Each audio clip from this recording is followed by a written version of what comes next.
Okay बच्चों, तो इससे पहले हम लोग टॉटोमेरिज्म के बेसिक्स इवन डिटेल्स भी सब समझ लिए हैं कि टॉटोमेरिज्म क्या होती है। फिर हमने देखा था एक एसिड कैटलाइज्ड टॉटोमेरिज्म होती है, एक बेस कैटलाइज्ड टॉटोमेरिज्म, ये सब भी हो गया। फिर हमने ये भी देख लिया कि कई तरह के टॉटोमेरिज्म में हमने मेनली जो टॉटोमेरिज्म देखी that was keto enol tautomerism. तो हमने ऐसे बहुत सारे क्वेश्चंस किए जिनमें ये समझने का प्रयास किया गया कि whether keto is major or enol is major. So this was all about the tautomerism. अब बात दो चीजें आज हम लोग पढ़ेंगे बच्चों इस लेक्चर में। एक तो हमें पढ़ना है ड्यूटेरियम एक्सचेंज और एक और छोटा सा पार्ट है टॉटोमेरिज्म का, तो उसी से शुरुआत करते हैं। So that part is racemisation. That is racemisation start करेंगे बच्चों। Racemisation through enolisation. Racemisation through enolisation. तो ये रेसिमाइजेशन थ्रू इनोलाइजेशन क्या होता है, जरा समझें, इस चीज को जरा गंभीरता से समझें।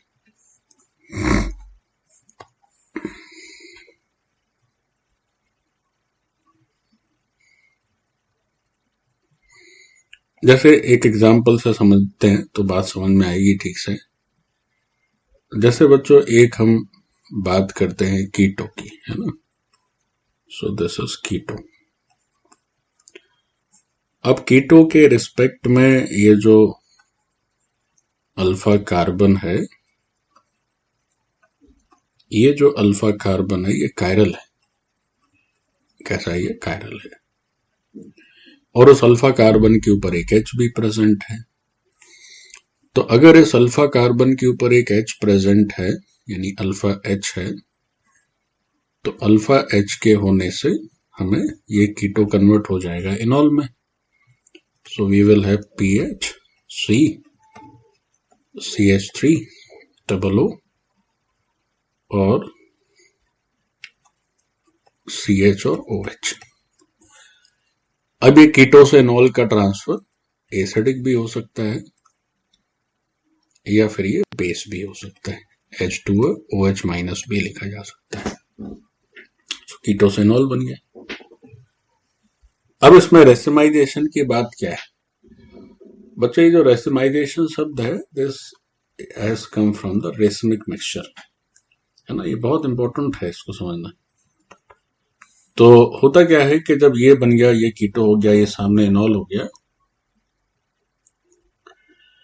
अब हम क्या करें कि ये जो इनॉल है तो इनॉल से वापस कीटो बनेगा। तो इनॉल से जो वापस कीटो में लौटने का रास्ता है, उस रास्ते में देखो क्या होता है।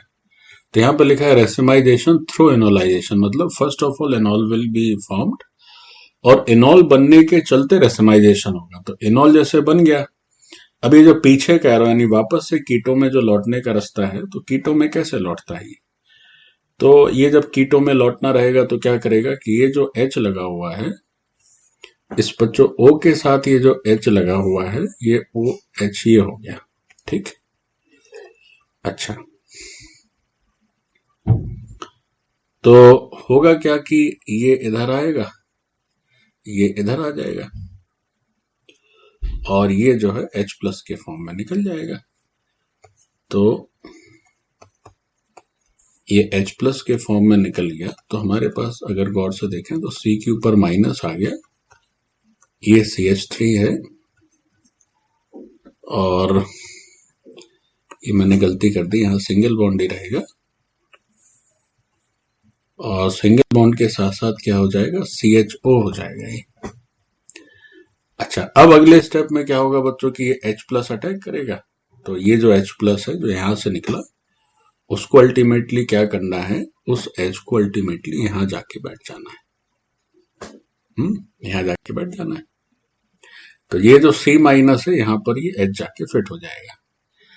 अब इस स्टेप में क्या होता है कि जब ये जो कार्बन आयन देख रहे हो, इसके ऊपर जब ये H प्लस जाएगा तो H प्लस क्या होता है कि अब यहां पर दो तरीके से जा सकता है। कैसे? अब ये दो तरीके से ऐसे जा सकता है, चूंकि ये तो एक कायरल सेंटर है, ये तो एक कायरल सेंटर है। तो इस कायरल सेंटर होने के नाते इसकी चारों बैलेंसीज अलग अलग है। हमें तीन तो दिख ही रही है, एक माइनस पर एच आने वाला है, तो वो जो एच आएगा वो एच या तो इस तरह से हो जाए, अच्छा वो एच बच्चों इन्वर्टेड भी हो सकता है, मतलब ऐसा भी हो सकता है CHO।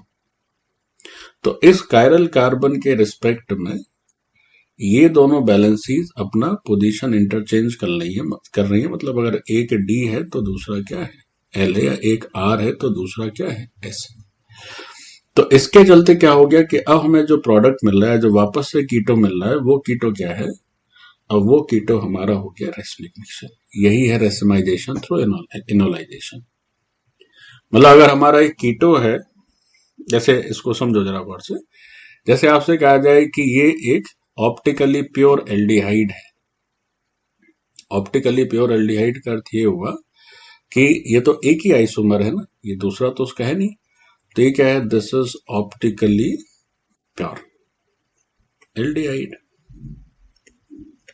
अच्छा, तो शुरुआत तो हमने यहां से की, कीटोन भी हो सकता था, ऑप्टिकली प्योर कीटोन या ऑप्टिकली प्योर एल्डिहाइड हो। अगर उस ऑप्टिकली प्योर कीटोन एल्डिहाइड को हम बच्चों एसिडिक या बेसिक सॉल्यूशन में डालते हैं, या एसिडिक या बेसिक मीडियम में डालते हैं, तो कुछ समय बाद हम देखेंगे कि वो जो ऑप्टिकली प्योर एल्डिहाइड था आपका, अब वो ऑप्टिकली प्योर रहेगा नहीं, अब वो बन जाएगा आपका रेसमिक मिक्सचर। तो उसका रीजन क्या है, तो उसका रीजन है कि एसिडिक और बेसिक मीडियम दोनों ही क्या करेंगे, इस कीटो को कन्वर्ट कर देंगे इनॉल में, और वापस से जब इनॉल कीटो में आएगा तो वापस से डी और एल दो फॉर्म बना देगा। हाँ, अगर यहां पर एसिडिक और बेसिक मीडियम ना हो तो इसको कोई चिंता नहीं, तो ये ऑप्टिकली प्योर ही रहेगा, तो ये ऑप्टिकली प्योर ही रहेगा। लेकिन एसिड और बेसिक मीडियम के चलते बच्चों ये ऑप्टिकली न्यूट्रल हो जाता है। तो ये पूरा लिख लीजिए। तो इसका रेसिमाइजेशन हो रहा है, और रास्ता क्या है, रास्ता है इनॉल, तो इसलिए इसको पढ़ते हैं racemization through enolization. This is racemic mixture.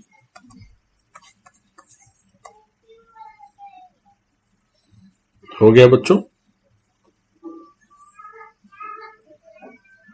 Sir एक डाउट है। हाँ बोलो।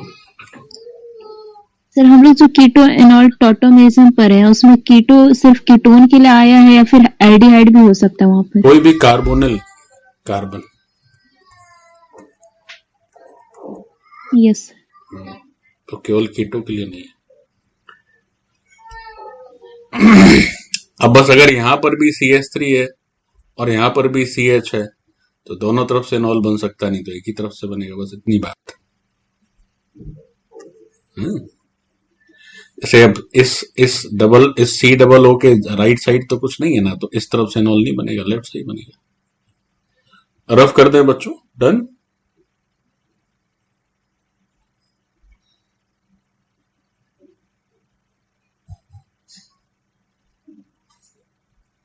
हो गया, रफ कर रहा हूं मैं। लिखिए, 2 लाइंस लिख लीजिए इसके लिए, 2 लाइन लिख लें। When optically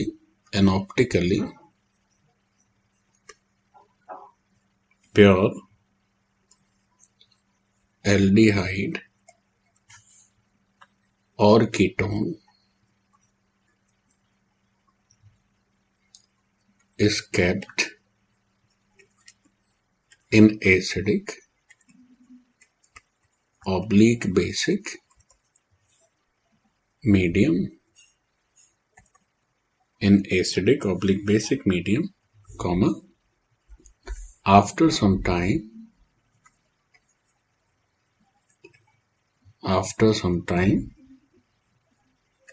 it is converted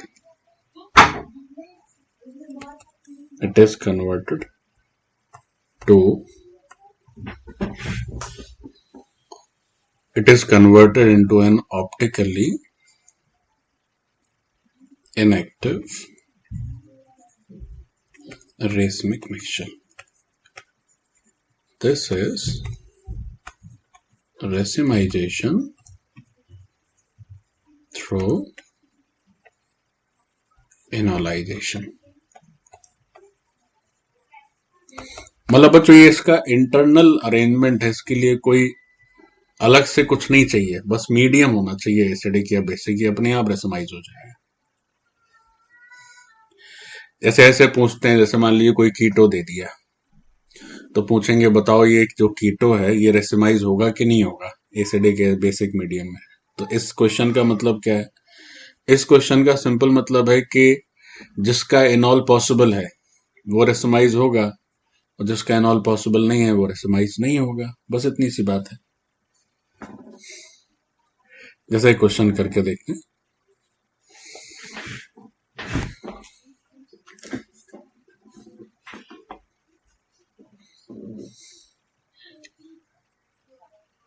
तो जहां अल्फा एच या जो कॉन्जुगेशन वाला सिस्टम लोग पढ़े थे, मतलब जिसका एनॉल बन पाएगा वो रेसिमाइज होगा, नहीं तो नहीं होगा। जैसे एक आध क्वेश्चन कर लेते हैं उस टाइप के कि which of the following will racemize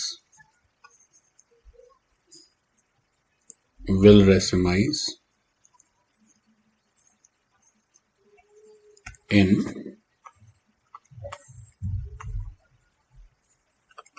acidic oblique basic medium।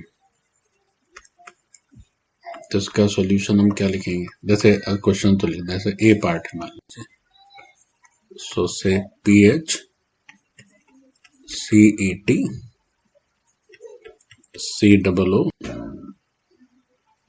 और H मान लीजिए यहां भी कुछ लिख दिया, से ET लिख दिया, तो ये रेसोमाइज होगा? हाँ बिल्कुल होगा। क्यों? क्योंकि इसका एनॉल पॉसिबल है, एनॉल में बन जाएगा, H प्लस या फिर OH माइनस की प्रेजेंस में एनॉल बन जाएगा। अब जैसे मान लीजिए किसका एनॉल ही ना बन पाए, यानी किसी में वो H की गुंजाइश ही ना हो, जैसे एक एग्जांपल देखते हैं। अच्छा एक और चीज समझ लें, एनॉल के साथ साथ एक चीज का और ध्यान रखना होगा तुम्हें। क्या देखो, क्या ध्यान रखना होगा? ध्यान ये रखना होगा कि रेसिमाइजेशन बच्चों तभी उसका लॉजिक है जब ये पड़ोसी जो है वो क्या हो, वो कायरल सेंटर हो। अगर एनॉल बन भी रहा है और ये कायरल सेंटर नहीं है तो भी बच्चों रेसिमाइजेशन नहीं होगा। जैसे अगर हम एक एग्जांपल ले लें, इसी एग्जांपल में क्या कर दें, PH CH2 कर दें और COO कर दें और PH कर दें, तो नेचुरली ये वाला H निकलने वाला है, नेचुरली ये वाला एक H निकलने वाला है, तो यहां से एनॉल तो बन जाएगा, लेकिन ये रेसिमाइजेशन नहीं होगा इसमें, क्योंकि तो कायरल सेंटर ही नहीं, ऑप्टिकली एक्टिव ही नहीं है, तो काहे का रेसिमाइजेशन? तो उसमें तो रेसिमाइजेशन होगा, लेकिन इसमें रेसिमाइजेशन बच्चों नहीं होगा, कोई रेसिमाइजेशन नहीं। तो रेसिमाइजेशन हो उसके लिए क्या क्या जरूरी है? दो बातों का ध्यान रखना है कि एक तो कीटो एनॉल होना चाहिए और दूसरी बात क्या होना चाहिए कि कायरल कार्बन होना चाहिए। दोनों बातें होंगी तब रेसिमाइजेशन होगा। ठीक है, चलो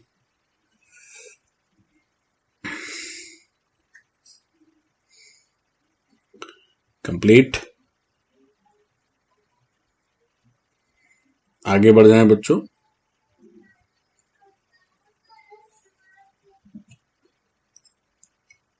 हो गया? यस। ठीक है,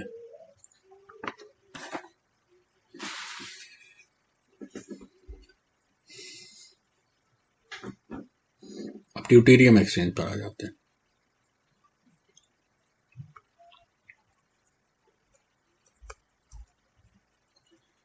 So this is deuterium exchange tautomeres.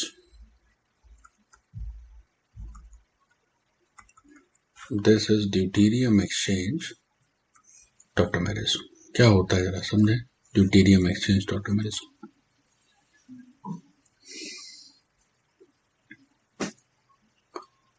Deuterium आप लोग समझते ही हैं, 1H2 लिखें या इसको शॉर्ट में D लिखें, ये ड्यूटेरियम हो जाता है।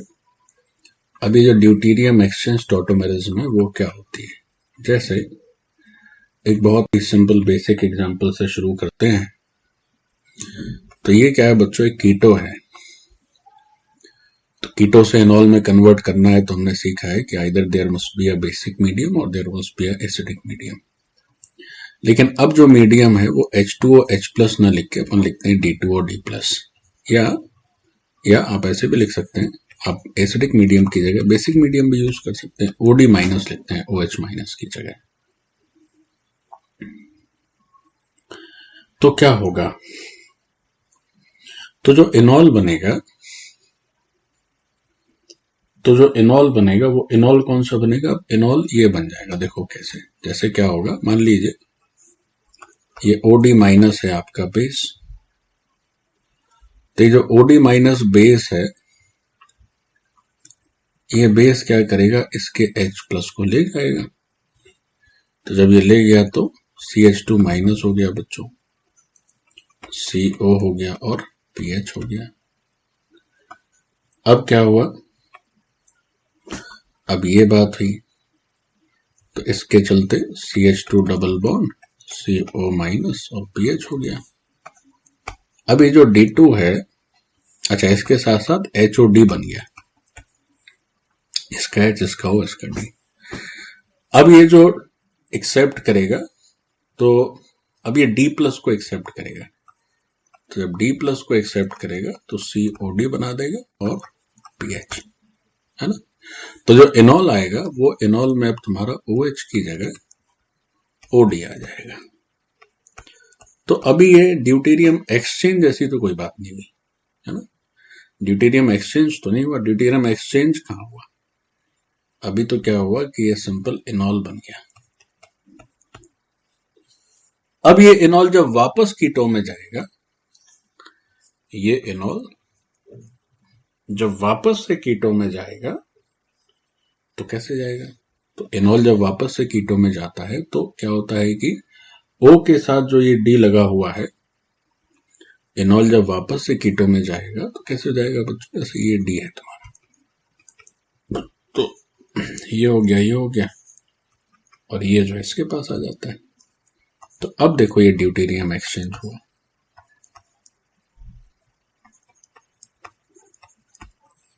अब ये ड्यूटेरियम एक्सचेंज हुआ,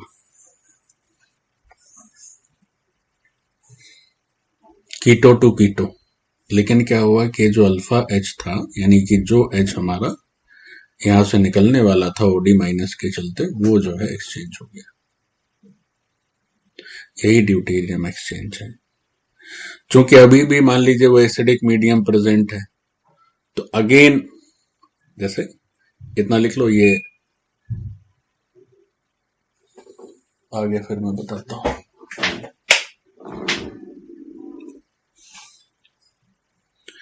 बच्चों अभी भी वही एसिडिक मीडियम प्रेजेंट है, तो धीमे धीमे अभी ऐसे क्या हुआ कि यहां से हमने शुरुआत करी थी, ये इनिशिएट किए और यहां पहुंच गया फाइनल, तो उसका एक्सचेंज हो गया। अब क्या होगा बच्चों की, फिर से एक्सचेंज होगा, तो एक H और एक्सचेंज हो जाएगा अगले स्टेप में।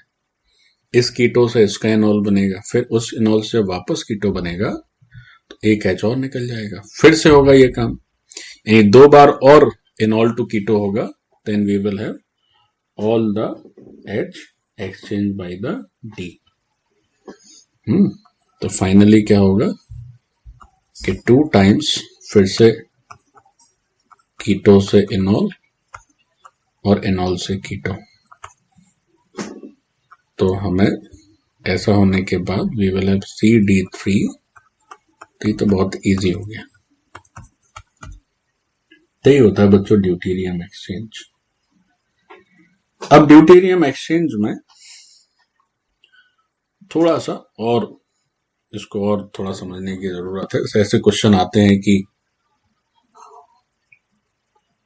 केवल if you know about deuterium exchange then only you can answer perfectly. देखो करके दिखाते हैं।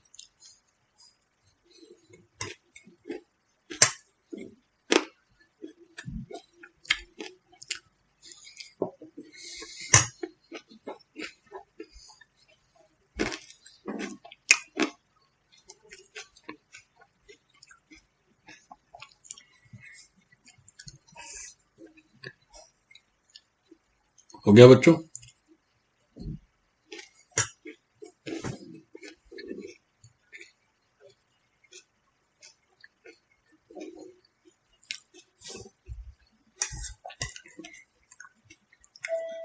आगे बढ़ जाएं।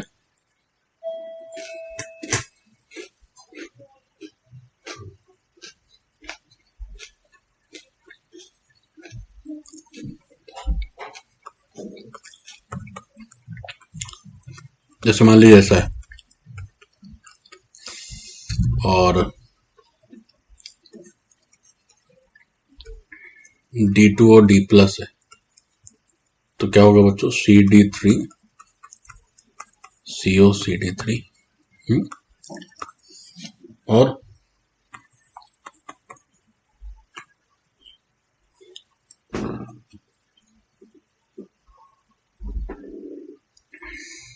अगर ऐसा है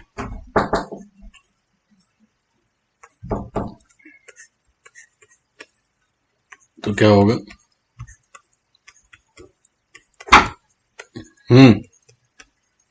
ये हो गया। एक सेकंड। अब बच्चों जैसे मान लीजिए हम एक और क्वेश्चन देते हैं, वो थोड़ा सा ट्रिकी है। जैसे से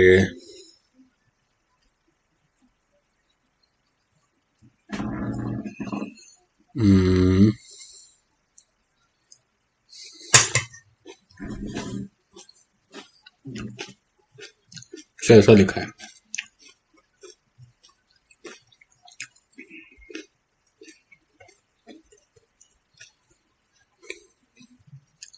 ऐसा है,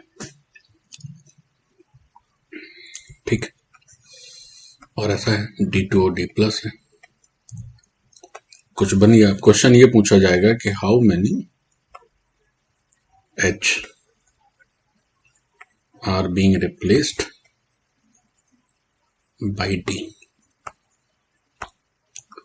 चलो बताओ, सोच के बताओ क्या आंसर। सोच के बताइए क्या आंसर है। कितने H D से रिप्लेस हो रहा है बताइए।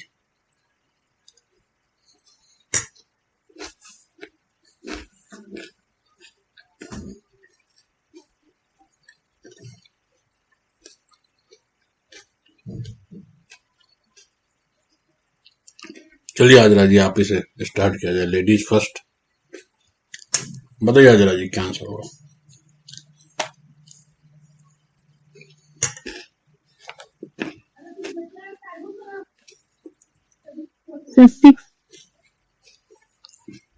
सिक्स। कृष्णांशु जी आप बताइए। 6। सौरभ आप बताइए। देखिए 6 अगर आप बता रहे हैं तो इसका मतलब है जो आपने पीछे पढ़ा है वो आपने सही पढ़ा है, और आप जो सोच के 6 बता रहे हैं वो भी आपकी सोच में नकारा नहीं जा सकता। लेकिन बच्चे आंसर 7 है। कैसे समझो। अगर कोई बच्चा इसका आंसर 6 बता रहा है इस क्वेश्चन का सॉल्यूशन जाने बगैर, तो इसका मतलब है वो उसने अपनी पढ़ाई को ठीक तरीके से किया है, लेकिन यहां आंसर 6 नहीं है। तो उसे इस तरह का क्वेश्चन सॉल्व करने की जरूरत है। देखो बच्चों कैसे होता है ये रेशमाइजेशन। तो सॉरी ड्यूटेरियम एक्सचेंज का इसमें क्या लॉजिक है। तो इसमें बच्चों हमने ये सीखा,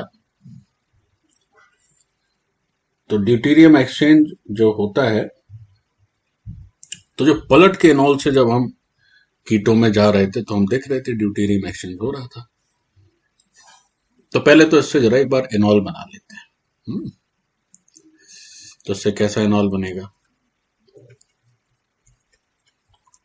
ये हो गया इसका एनॉल।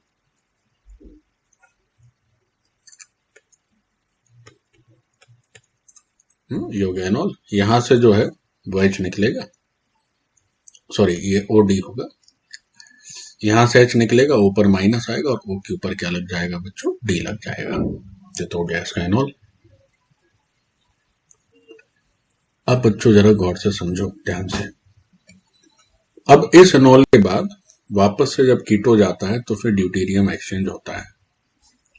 तो यहां देखो किस तरह से होगा, तो ये इधर आया और ये इधर आया। तो अब कोई चाहे तो ऐसा कर सकता है कि सीधे इसको यहां तक ले जाए और फिर इसको ऐसे कर दे। देखो एक तो यहीं तक रोका जा सकता है ये रेजोनेंस, तो यहीं तक जब रोका जा सकता है ये रेजोनेंस, गौर से देखिएगा बच्चों, तो अगर यहीं तक कोई रोक दे तो ये जो डी है वो यहीं आके चिपक जाएगा इसी के ऊपर। ये जो डी है इसके ऊपर आके बैठ जाएगा, यही माइनस है। अच्छा, और अगर क्या हो, और अगर इसको थोड़ा और एक्सटेंड कर दिया जाए तो फिर जो डी है वो यहां आके बैठ जाएगा। ये तब की बात है जब हम बच्चों लेफ्ट साइड से एनॉल बना रहे हैं। राइट साइड तो बहुत इजी, राइट साइड में तो कोई दिक्कत ही नहीं है। और जब राइट साइड एनॉल बनेगा तो एक तो ऐसा एनॉल बनेगा और एक ऐसा भी एनॉल बन सकता है जिसमें राइट साइड हो जाए। तो जैसे एक एनॉल ऐसा ही बन सकता है इस तरह का, तो इसमें तो कोई झंझट ही नहीं है। CH CO सॉरी COD और डबल बॉन्ड CH2। तो क्या होगा बच्चों कि हमें फाइनली जो स्ट्रक्चर मिलेंगे उसमें इस तरफ के, मतलब इस वाली इनॉल से कैसे स्ट्रक्चर मिलेंगे और इस वाली इनॉल से कैसे स्ट्रक्चर मिलेंगे, तो ये तो बहुत ईजी है, इसमें तो कोई दिक्कत नहीं है। इस तरह वाली इनॉल जो होगी वो हमें इस तरह का स्ट्रक्चर दे देगी। तो तीन तो ये सीधे सीधे रिप्लेस हो जाएंगे, तो एकदम लॉलीपॉप की तरह। अच्छा, यहां देखो, यहां क्या होगा बच्चों कि यहां तीन ये रिप्लेस भी हो जाएंगे और एक ये भी रिप्लेस हो जाएगा। ये जो तुम्हारा बैठा हुआ है एक ये भी रिप्लेस होगा, यानी यहां पर बच्चों 4H प्लस 4H रिप्लेस होंगे। कौन कौन से?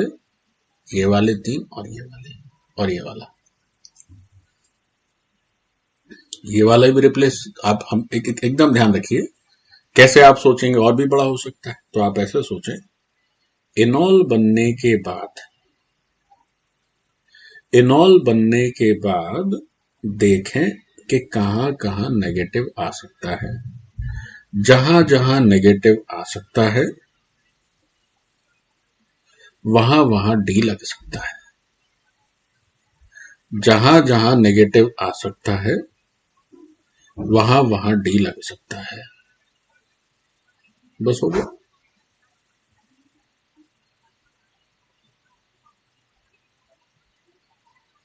कंप्लीट। अब एक बात और देखो, एक बात और क्या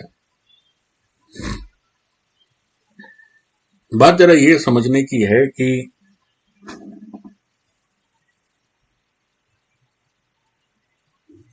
अब एक चीज यहां पे थोड़ी गड़बड़ लग रही है। देखो गड़बड़ क्या लग रही है, गड़बड़ ये लग रही है कि इसको ऐसे समझना जो है अप्रोप्रिएट होगा। क्या इसको ऐसे समझना अप्रोप्रिएट होगा क्या?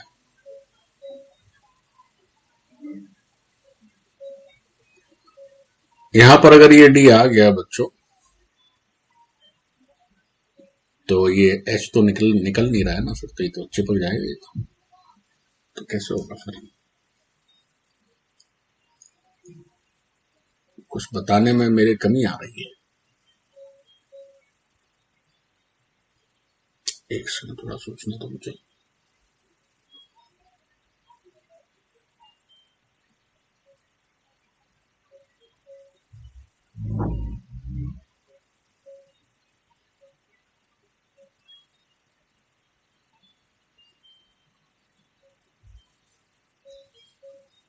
नीचे वाला रफ करके, नीचे वाला लिखा रहने देता हूं ना, ऊपर वाला ये तो खैर निपट गया। इस साइड अगर हम ये बनाते हैं तो ये हमें कैसे नजर आने वाला है? तो ये नजर आने वाला है, ऊपर वाला अगर बनाते हैं तो लाल वाला अगर हम बनाते हैं तो अगर लाल वाला बनाते हैं तो CH2 डबल बॉन्ड CH, फिर CHD, ना तो गड़बड़ हो रही है।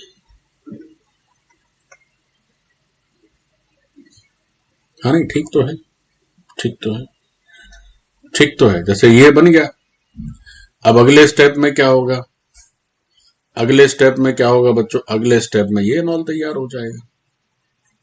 अगले स्टेप में CH2 डबल बॉन्ड CH, और अब ये वाला निकलेगा, तो ये निकलेगा तो CD double bond COH, sorry OD, और CH3। हाँ ठीक तो है, ठीक है, एकदम सही चल रहा है। ये जो रेड वाला यहां बैठा तो ये तैयार हुआ, अगले स्टेप में फिर से जो है इसका एनोलाइजेशन हुआ, तो अब ये वाला H निकल गया, तो ये वाला H निकल गया, तो यहां पर OD आ गया। अच्छा, फिर से अब ये जब जाएगा तो आपने इसको तो निपटा ही लिया है, तो अब आप क्या करेंगे, अब आप आगे ले जाएंगे, अब फिर इस B को यहां पे ले जाएंगे, चलो। तो यहां से उसको हटा देते हैं, थोड़ा ज्यादा कंफ्यूजिंग हो जाएगा आपके लिए, इतना ठीक है, ठीक। तो फिर क्या होगा कि ये वाले भी सब धीमे धीमे रिप्लेस हो जाएंगे, किनारे वाले भी सारे रिप्लेस हो जाएंगे। तो बच्चों हमारे जब ड्यूटेरियम एक्सचेंज होगा, तो ड्यूटेरियम एक्सचेंज जब होगा तो हमें यह ध्यान रखना है कि जिस जिस कार्बन पे माइनस आने वाला है, हर उस कार्बन के सारे जो भी H होते हैं वो सब के सब क्या होंगे, वो सब के सब D से रिप्लेस हो जाएंगे। जिस जिस कार्बन पे माइनस आने वाला है सब के सब जो है वो D से रिप्लेस हो जाएंगे। तो यहां पर इस कार्बन पे 3 D आ जाएंगे, इस पे तो एक ही आएगा, क्योंकि फाइनल तो हमें यहीं पे पहुंचना है, फाइनल जो है कीटो पे ही पहुंचना रहता है। तो जब फाइनल इस कीटो पे पहुंचेंगे तो इस पे एक CD नजर आएगा और इस पे CD3 नजर आएगा। तो जब फाइनल नजर आएगा, नीचे जगह नहीं है बच्चों, मैं ऊपर लिख दे रहा हूं, तो जो फाइनल इससे जो रिजल्ट नजर आएगा वो ऐसे नजर आएगा आपको, CD3 CH double bond CD CO CH3, और इससे जो नजर आएगा वो इस तरह का होगा। तो कुल मिलाकर 4 यहां रिप्लेस हुए और 3 यहां, तो टोटल 7 हुए बच्चों, टोटल 7 रिप्लेस होंगे। अच्छा, और जैसे अगर ये एक्सेस में लिख दें तो क्या होगा, एक साथ दोनों तरफ जो है यहां भी हो सकता है, नहीं ठीक है, चलो इसी तरह रहना, तो अलग अलग ही रहना, अलग अलग कंपाउंड्स होंगे, ये भी बन सकता है, ये भी बन सकता है, मतलब ये भी बन सकता है और ये भी बन सकता है। बात समझ गए सब लोग कैसे हो रहा है? यस। कहीं कहीं आप देखेंगे एक साथ, जैसे हमने पीछे के एग्जांपल्स में एक साथ ही लिख दिया था, तो वो भी कर सकते हैं, उसमें कोई दिक्कत नहीं। आप सीधा ये लिख सकते हैं कि यहाँ पे 3 D लगा दें, यहाँ पे 3 D लगा दें और यहाँ पे एक D लगा दें, ऐसे भी दिखा सकते हैं, ऐसे भी दिखा सकते हैं बच्चों। तो overall 7D to be replaced, 7H to be replaced.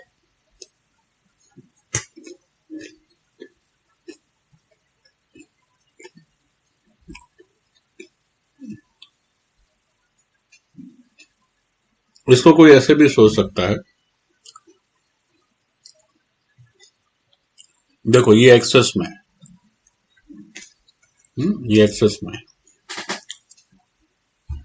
तो सर क्या होगा कि एक एक बार होगा, जैसे गौर से समझिएगा बच्चों, जैसे एक बार क्या हुआ कि सर आपने ये एनॉल बना दिया, मान लीजिए ये पहला स्टेप हो गया, ये सर दूसरा स्टेप हो गया,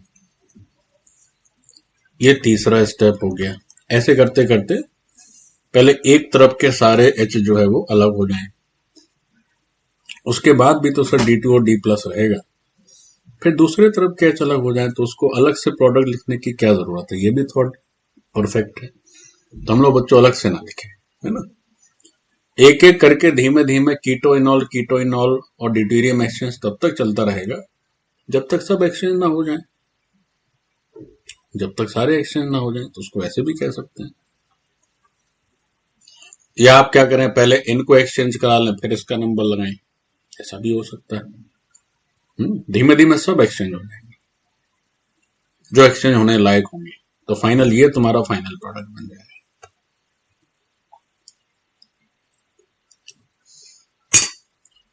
बात बच्चों समझ में आ रही है? सब एक एक करके कैसे एक्सचेंज हो रहे हैं आप समझ पा रहे हैं?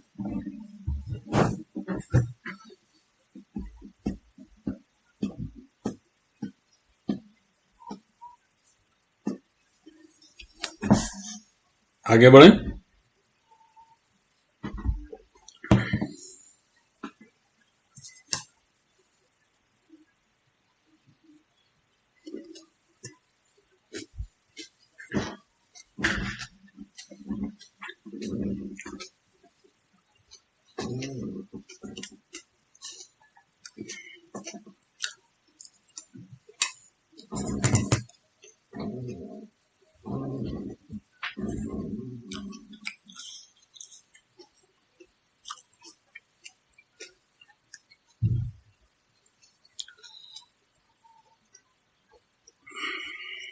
Done.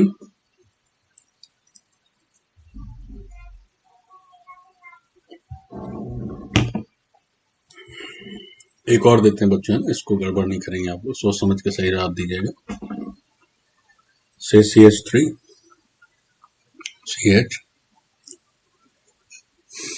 CH CH CH CH3। सोचो कौन कौन सा एक्सचेंज होगा। 3 ये। आप ऐसे भी याद रख सकते हैं, अगर इस तरह का पाई सिग्मा पाई चले तो इसके रिस्पेक्ट में जो पहला होगा वो रिप्लेस होता है, फिर जो तीसरा होगा वो रिप्लेस होगा, फिर जो पांचवा होगा, यानी ऑड वाले रिप्लेस होते हैं, ऐसे भी याद रख सकते हैं। ये रिप्लेस होना है, ये रिप्लेस होना है, ये रिप्लेस होना है, इन्हीं ऑड वाले पे ही माइनस आएगा, और ये तो रिप्लेस होना ही है। ये भी तो पहले ही है इसके रिस्पेक्ट में। तो इस तरफ से हो या इस तरफ से हो, जो ऑड वाले हैं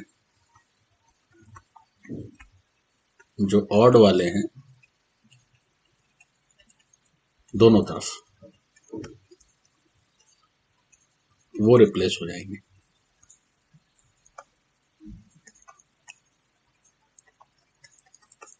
तो कितने रिप्लेस हो जाएंगे?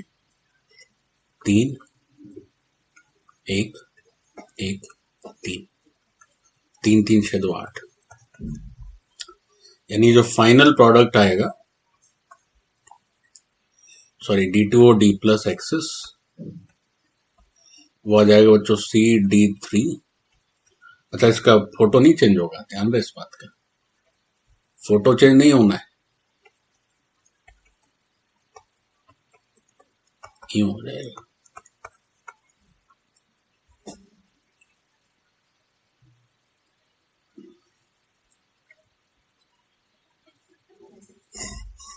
कंप्लीट।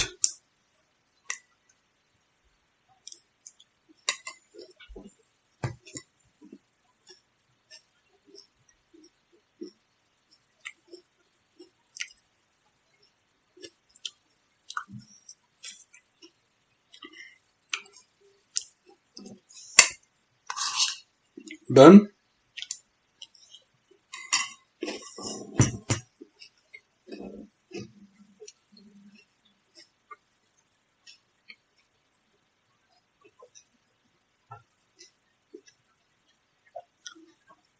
एक और कर लेते हैं, आखिरी।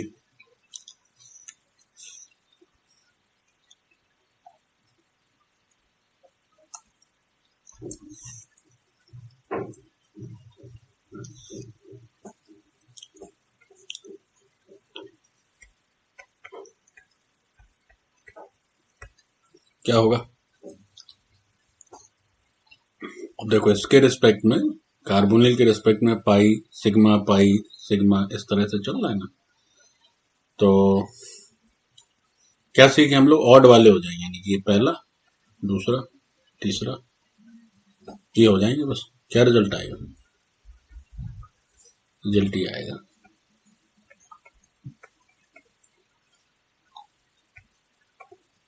यहाँ डी हो जाएगा एच की जगह,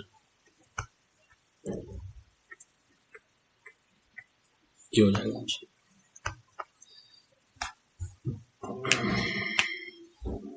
So this was all about the deuterium exchange. Complete. This was all about the deuterium exchange. Done. जैसे एक और कर लो, एक और कर लो आखिरी।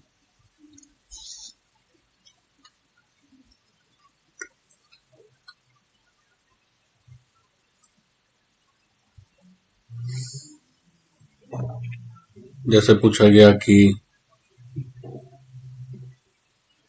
say something A is given D2OD minus XSL and the formation is like this. ABD ADACH3। A बताइए साहब क्या होगा, क्या लिखोगे बताओ?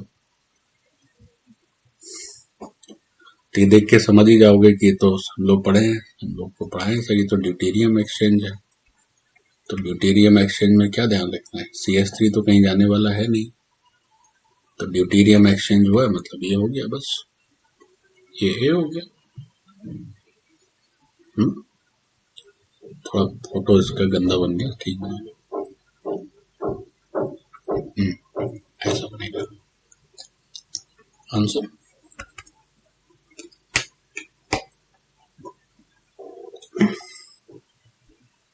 तो इसी के साथ हमने आज की क्लास में रैशनलाइजेशन पढ़ लिया, थ्रोएनोलाइजेशन और ड्यूटेरियम एक्सचेंज पढ़ लिया। So with this tautomerism is now perfectly old.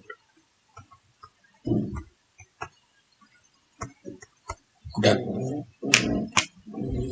लिख लिए बच्चों?